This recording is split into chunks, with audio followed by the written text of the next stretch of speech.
ఓం నమః శివాయ. ఓం నమో నారాయణాయ.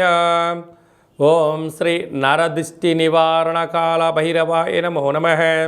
ఓం శుక్ర అరిష్టేతు సంప్రాప్తే శుక్ర పూజాంచ కారయేత్. శుక్రధ్యానం ప్రవక్ష్యామి కలత్రత దోషపీడోప ఉపశాంతయే. హరి ఓం. మా ఛానల్కి స్వాగతం.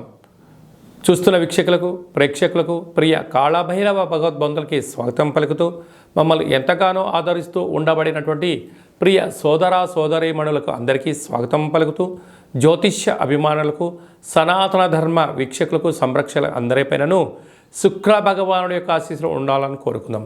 శుక్ర భగవానుడు అనగానే కలత్రతకారకుడు, యోగకారకుడు, భోగకారకుడు, సంపూర్ణ నూతనమైనటువంటి జీవితాన్ని ప్రారంభించాలి అనుకుంటున్న వారందరికీ నిండా ఐశ్వర్యం, ఆరోగ్యం, ధనం, ఇహపరమైన సుఖ సౌఖ్య భోగ భాగ్యాలను కలిగించేటువంటి వారే శుక్ర భగవానుడు.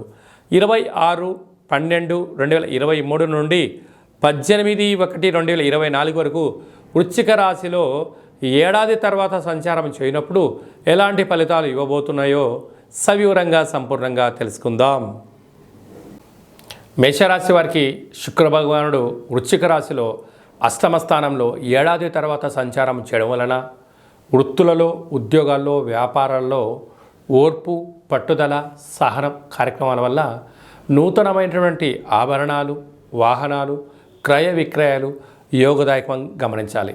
సాఫ్ట్వేర్ ఉద్యోగస్తులు, హార్డ్వేర్ ఉద్యోగస్తులు, వ్యవసాయ సోదరీమణులు, గృహ భవన నిర్మాణ కార్యక్రమాలు చేసేటువంటి దానికి కూడా ఇది చాలా మంచి కాలము అని చెప్పి గమనించాలి.